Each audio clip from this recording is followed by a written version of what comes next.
प्यारे परमेश्वर, अच्छे से समय के लिए आपको धन्यवाद देते हैं। आज के इस बाइबल वचन समय को भी आप आशीषदायक बना के दीजिए। इस वचनों के द्वारा हमसे बातें कीजिए। यीशु मसीह के नाम से मांगते पिता, आमीन। लेवीय व्यवस्था अध्याय 25। फिर यहोवा ने सीनाई पर्वत के पास मूसा से कहा, इज़राइलियों से कह कि जब तुम उस देश में प्रवेश करो जो मैं तुम्हें देता हूँ, तब भूमि को यहोवा के लिए विश्राम मिला करे। 6 वर्ष तो अपना अपना खेत बोया करना, और 6 वर्ष अपनी अपनी दाख की बारी चाट चाट कर देश की उपज इकट्ठी किया करना। परंतु 7वें वर्ष भूमि को यहोवा के लिए परम विश्राम काल मिला करे। उसमें न तो अपना खेत बोना और न अपनी दाख की बारी चाटना। जो कुछ काटे हुए खेत में अपने आप से उगे उसे न काटना, और अपनी बिन चाटी हुई दाखलता की दाकों को न तोड़ना, क्योंकि वह भूमि के लिए परम विश्राम का वर्ष होगा। भूमि के विश्राम काल ही की उपज से तुमको और तुम्हारे दास दासी को और तुम्हारे साथ रहने वाले मजदूरों और परदेशियों को भी भोजन मिलेगा, और तुम्हारे पशुओं का और देश में जितने जीव जंतु हो उनका भी भोजन भूमि की सब उपज से होगा। 7 विश्राम वर्ष अर्थात 7 गुना 7 वर्ष गिन लेना। 7 विश्राम वर्षों का यह समय 49 वर्ष होगा। तब 7वें महीने के 10वें दिन को अर्थात प्रायश्चित के दिन जय जयकार के महाशब्द का नरसिंगा अपने सारे देश में सब कहीं फूंकवाना, और उस 50वें वर्ष को पवित्र मानना, और देश के सारे निवासियों के लिए छुटकारे का प्रचार करना। वह वर्ष तुम्हारे यहाँ जुबली कहलाए। उसमें तुम अपनी अपनी निज भूमि और अपने अपने घराने में लौटने पाओगे। तुम्हारे यहाँ वह 50वां वर्ष जुबली का वर्ष कहलाए। उसमें तुम न बोना, और जो अपने अपने उगे उसे भी न काटना, और न बिन चाटी हुई दाखलता की दाकों को तोड़ना, क्योंकि वह जो जुबली का वर्ष होगा वह तुम्हारे लिए पवित्र होगा। तुम उसकी उपज खेत ही में से ले लेके खाना। इस जुबली के वर्ष में तुम अपनी अपनी निज भूमि को लौटने पाओगे। और यदि तुम अपने भाई बंधु के हाथ कुछ बेचो या अपने भाई बंधु से कुछ मोल लो, तो तुम एक दूसरे पर अंधेर न करना। जुबली के बाद जितने वर्ष बीते हो उनकी गिनती के अनुसार दाम ठहरा के एक दूसरे से मोल लेना, और शेष वर्षों की उपज के अनुसार वह तेरे हाथ बेचे। जितने वर्ष और रहें उतना ही दाम बढ़ाना, और जितने वर्ष कम रहें उतना ही दाम घटाना, क्योंकि वर्ष की उपज की संख्या जितनी हो उतनी ही वह तेरे हाथ बेचेगा। तुम अपने अपने भाई बंधु पर अंधेर न करना, अपने परमेश्वर का भय मानना। मैं तुम्हारा परमेश्वर यहोवा हूँ। इसलिए तुम मेरी विधियों को मानना और मेरे नियमों पर समझ बूझकर चलना, क्योंकि ऐसा करने से तुम उस देश में निडर बसे रहोगे। भूमि अपनी उपज उपजाया करेगी और तुम पेट भर खाया करोगे और उस देश में निडर बसे रहोगे। और यदि तुम कहो कि 7वें वर्ष में हम क्या खाएंगे, न तो हम बोएंगे न अपने खेत की उपज इकट्ठा करेंगे, तो जानो कि मैं तुमको 6वें वर्ष में ऐसी आशीष दूंगा कि भूमि की उपज 3 वर्ष तक काम आएगी। तुम 8वें वर्ष में बोओगे और पुरानी उपज में से खाते रहोगे, और 9वें वर्ष की उपज जब तक न मिले तब तक तुम पुरानी उपज में से खाते रहोगे। भूमि सदा के लिए बेची न जाए, क्योंकि भूमि मेरी है और उसमें तुम परदेशी और बाहरी होगे, लेकिन तुम अपने बाग के सारे देश में भूमि को छुड़ा लेने देना। यदि तेरा कोई भाई बंधु कंगाल होकर अपनी निज भूमि में से कुछ बेच डाले, तो उसके कुटुंबियों में से जो सबसे निकट हो वह आकर अपने भाई बंधु के बेचे हुए बाग को छुड़ा ले। यदि किसी मनुष्य के लिए कोई छुड़ाने वाला न हो और उसके पास इतना धन हो कि आप ही अपने बाग को छुड़ा सके, तो वह उसके बिकने के समय से वर्षों की गिनती करके शेष वर्षों की उपज का दाम उसको जिसने उसे मोल लिया हो फेर दे। तब वह अपनी निज भूमि का अधिकारी हो जाए।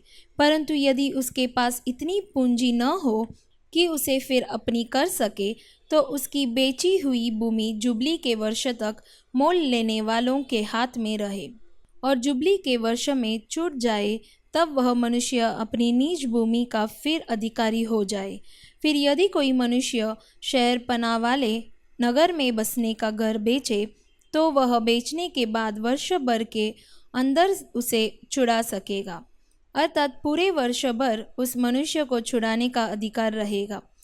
परंतु यदि वह वर्ष भर में न छुड़ाए, तो वह घर जो शहर पनाह वाले नगर में हो, मोल लेने वाले का बना रहे और पीढ़ी पीढ़ी में उसी के वंश का बना रहे, और जुबली के वर्ष में भी न छूटे। परंतु बिना शहर पनाह के गाँवों के घर तो देश के खेतों के समान गिने जाएं, उनका छुड़ाना भी हो सकेगा और वे जुबली के वर्ष में छूट जाएं।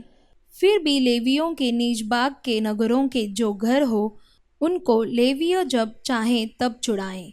और यदि कोई लेवीय अपना बाग न छुड़ाए, तो वह बेचा हुआ घर जो उसके बाग के नगर में हो, जुबली के वर्ष में छूट जाए, क्योंकि इस्राएलियों के बीच लेवियों का बाग उनके नगरों में वे घर ही है।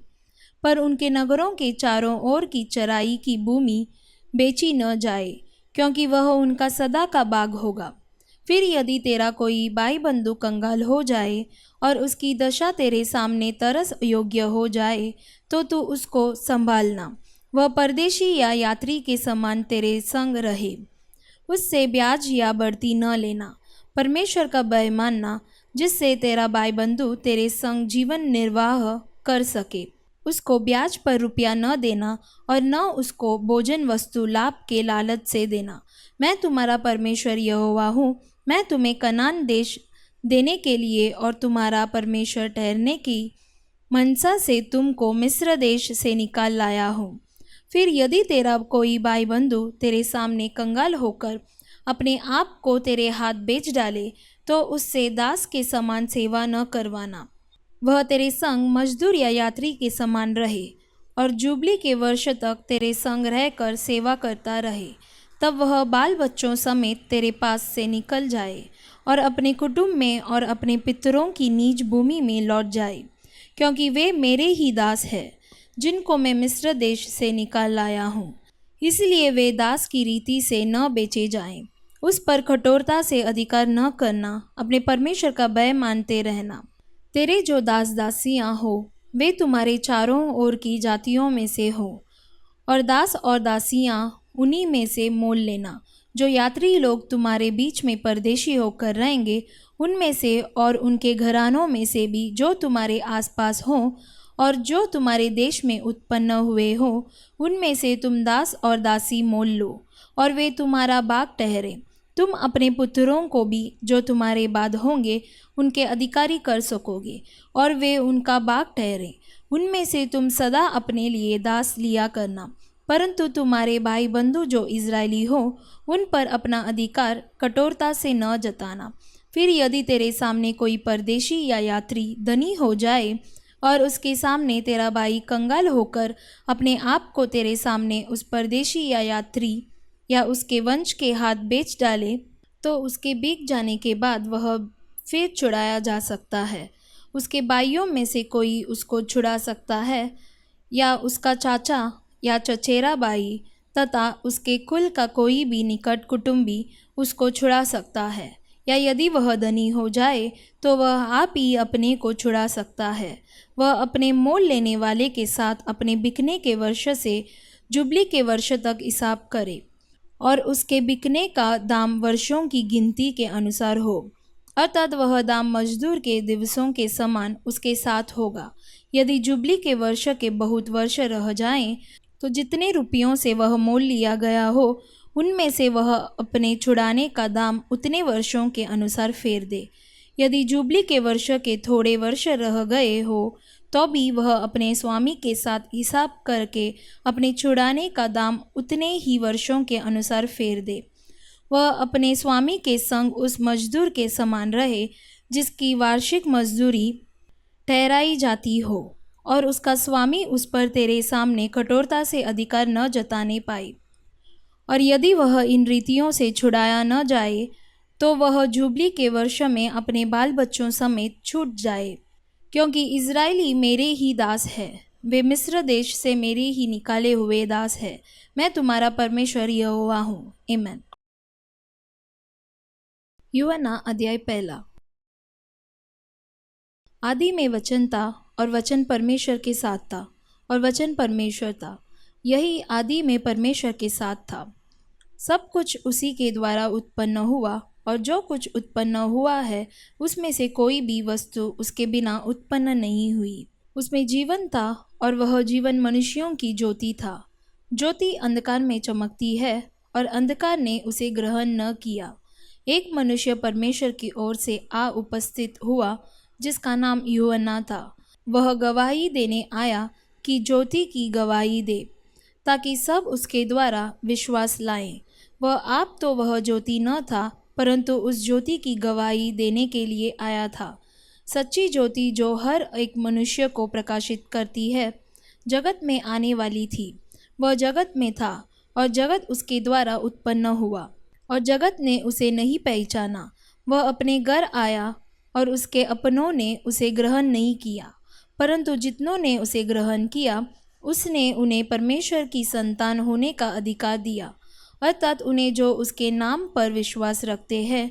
वे न तो लहू से, न शरीर की इच्छा से, न मनुष्य की इच्छा से, परंतु परमेश्वर से उत्पन्न हुए हैं।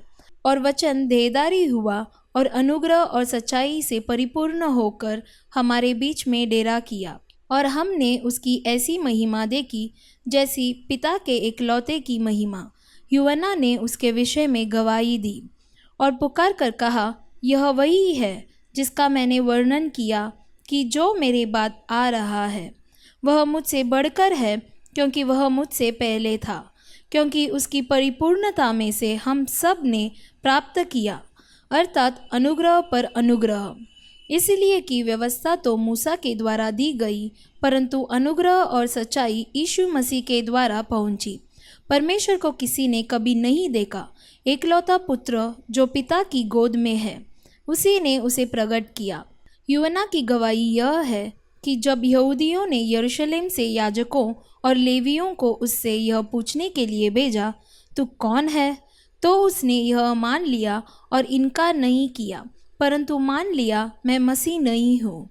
तब उन्होंने उससे पूछा, तो फिर कौन है? क्या तू एलिय्याह है? उसने कहा, मैं नहीं हूँ। तो क्या तू वह भविष्यद्वक्ता है? उसने उत्तर दिया, नहीं। तब उन्होंने उससे पूछा, फिर तू है कौन, ताकि हम अपने भेजने वालों को उत्तर दें। तू अपने विषय में क्या कहता है? उसने कहा, जैसा यशायाह भविष्यद्वक्ता ने कहा है, मैं जंगल में एक पुकारने वाले का शब्द हूँ कि तुम प्रभु का मार्ग सीधा करो। वे फरीसियों की ओर से भेजे गए थे।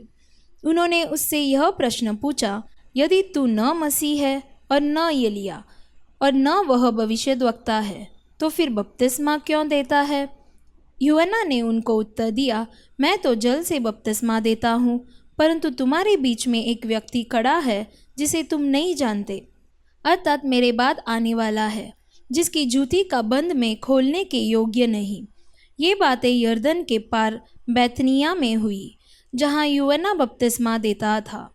दूसरे दिन उसने यीशु को अपने ओर आते देखकर कहा, देखो, यह परमेश्वर का मेमना है जो जगत का पाप उठा ले जाता है। यह वही है जिसके विषय में मैंने कहा था, एक पुरुष मेरे पीछे आता है जो मुझसे श्रेष्ठ है, क्योंकि वह मुझसे पहले था। मैं तो उसे पहचानता न था, परंतु इसलिए मैं जल से बपतिस्मा देता हुआ आया कि वह इज़राइल पर प्रकट हो जाए। और यूहन्ना ने यह गवाही दी, मैंने आत्मा को कबूतर के समान आकाश से उतरते देखा है, और वह उस पर ठहर गया। मैं तो उसे पहचानता नहीं था, परंतु जिसने मुझे जल से बपतिस्मा देने को भेजा, उसी ने मुझसे कहा, जिस पर तू आत्मा को उतरते और ठहरते देखे, वही पवित्र आत्मा से बपतिस्मा देने वाला है। और मैंने देखा और गवाही दी है कि यही परमेश्वर का पुत्र है। दूसरे दिन फिर यूहन्ना और उसके चेलों में से 2 जन खड़े हुए थे, और उसने यीशु पर जो जा रहा था दृष्टि करके कहा, देखो, यह परमेश्वर का मेमना है। तब वे दोनों चेले उसकी यह सुनकर यीशु के पीछे हो लिए। यीशु ने मुड़कर उनको पीछे आते देखा और उनसे कहा, तुम किसकी खोज में हो? उन्होंने उससे कहा, हे रबी अर्थात हे गुरु, तू कहाँ रहता है? उसने उनसे कहा, चलो तो देख लोगे। तब उन्होंने जाकर उसके रहने का स्थान देखा और उस दिन उसके साथ रहे। यह 10वें घंटे का लगभग था। उन दोनों में से जो यूहन्ना की बात सुनकर यीशु के पीछे हो लिए थे, एक शमौन पतरस का भाई अंद्रियास था। उसने पहले अपने सगे भाई शमौन से मिलकर उससे कहा, हमको क्रिस्त अर्थात मसीह मिल गया। वह उसे यीशु के पास लाया। यीशु ने उस पर दृष्टि करके कहा, तू यूहन्ना का पुत्र शमौन है, तू कैफा अर्थात पतरस कहलाएगा। दूसरे दिन यीशु ने गलील को जाना चाहा। वह फिलिप्पुस से मिला और कहा, मेरे पीछे हो ले। फिलिप्पुस अंद्रियास और पतरस के नगर बैतसैदा का निवासी था। फिलिप्पुस नतनएल से मिला और उससे कहा, जिसका वर्णन मूसा ने व्यवस्था में और भविष्यद्वक्ताओं ने किया है, वह हमको मिल गया। वह यूसुफ का पुत्र यीशु नासरी है। नतनएल ने उससे कहा, क्या कोई अच्छी वस्तु भी नाजरत से निकल सकती है? फिलिप्पुस ने उससे कहा, चल कर देख ले। यीशु ने नतनएल को अपनी ओर आते देखकर उसके विषय में कहा, देखो, यह सचमुच इज़राइली है, इसमें कपट नहीं। नतनएल ने उससे कहा, तू मुझे कैसे जानता है? यीशु ने उसको उत्तर दिया, इससे पहले कि फिलिप्पुस ने तुझे बुलाया, जब तू अंजीर के पेड़ के तले था, तब मैंने तुझे देखा था। नतनएल ने उसको उत्तर दिया, हे रबी, तू परमेश्वर का पुत्र है, तू इज़राइल का महाराजा है। यीशु ने उसको उत्तर दिया, मैंने जो तुझसे कहा कि मैंने तुझे अंजीर के पेड़ के तले देखा, क्या तू इसीलिए विश्वास करता है? तू इससे भी बड़े बड़े काम देखेगा। फिर उससे कहा, मैं तुमसे सच सच कहता हूँ कि तुम स्वर्ग को खुला हुआ और परमेश्वर के स्वर्गदूतों को मनुष्य के पुत्र के ऊपर उतरते और ऊपर जाते देखोगे। आमीन। प्रकाशित वाक्य अध्याय 20। फिर मैंने एक स्वर्गदूत को स्वर्ग से उतरते देखा, जिसके हाथ में अथाह कुंड की कुंजी और एक बड़ी जंजीर थी। उसने उस अजगर अर्थात पुराने सांप को, जो इबलीस और शैतान है, पकड़ के 1000 वर्ष के लिए बांध दिया और उसे अथाह कुंड में डालकर बंद कर दिया और उस पर मुहर लगा दी कि वह 1000 वर्ष के पूरे होने तक जाति जाति के लोगों को फिर न बरमाए। इसके बाद आवश्यक है कि वह थोड़ी देर के लिए फिर खोला जाए। फिर मैंने सिंहासन देखे और उन पर लोग बैठ गए और उनको न्याय करने का अधिकार दिया गया। मैंने उनकी आत्माओं को भी देखा, जिनके सिर यीशु की गवाही देने और परमेश्वर के वचन के कारण काटे गए थे, और जिन्होंने न उस पशु की और न उसकी मूर्ति की पूजा की थी और न उसकी छाप अपने माथे और हाथों पर ली थी। वे जीवित होकर मसीह के साथ 1000 वर्ष तक राज्य करते रहे। जब तक ये 1000 वर्ष पूरे न हुए, तब तक शेष मरे हुए न जी उठे। यह तो पहला पुनरुत्थान है। धन्य और पवित्र वह है जो इस पहले पुनरुत्थान का भागी है। ऐसों पर दूसरी मृत्यु का कुछ भी अधिकार नहीं, पर वे परमेश्वर और मसीह के याजक होंगे और उसके साथ 1000 वर्ष तक राज्य करेंगे। जब 1000 वर्ष पूरे हो चुकेंगे, तो शैतान कैद से छोड़ दिया जाएगा। वह उन जातियों को जो पृथ्वी के चारों ओर होंगी, अर्थात गोग और मागोग को, जिनकी गिनती समुद्र की बालू के बराबर होगी, बरमा कर लड़ाई के लिए इकट्ठा करने को निकलेगा। सारी पृथ्वी पर फैलकर पवित्र लोगों की छावनी और प्रिय नगर को घेर लेंगी, और आग स्वर्ग से उतरकर उन्हें भस्म करेगी। उनका बरमाने वाला शैतान आग और गंधक की उस झील में, जिसमें वह पशु और झूठा भविष्यद्वक्ता भी होगा, डाल दिया जाएगा, और वे रात दिन युगानुयुग पीड़ा में तड़पते रहेंगे। फिर मैंने एक बड़ा श्वेत सिंहासन और उसको जो उस पर बैठा हुआ है देखा। उसके सामने से पृथ्वी और आकाश भाग गए और उनके लिए जगह न मिली। फिर मैंने छोटे बड़े सब मरे हुओं को सिंहासन के सामने खड़े हुए देखा, और पुस्तकें खोली गई, और फिर एक और पुस्तक खोली गई, अर्थात जीवन की पुस्तक, और जैसा उन पुस्तकों में लिखा हुआ था वैसे ही उनके कामों के अनुसार मरे हुओं का न्याय किया गया। समुद्र ने उन मरे हुओं को जो उसमें थे दे दिया, और मृत्यु और अधोलोक ने उन मरे हुओं को जो उनमें थे दे दिया, और उनमें से हर एक के कामों के अनुसार उनका न्याय किया गया। मृत्यु और अधोलोक आग की झील में डाले गए। यह आग की झील दूसरी मृत्यु है। और जिस किसी का नाम जीवन की पुस्तक में लिखा हुआ न मिला, वह आग की झील में डाला गया। आमीन।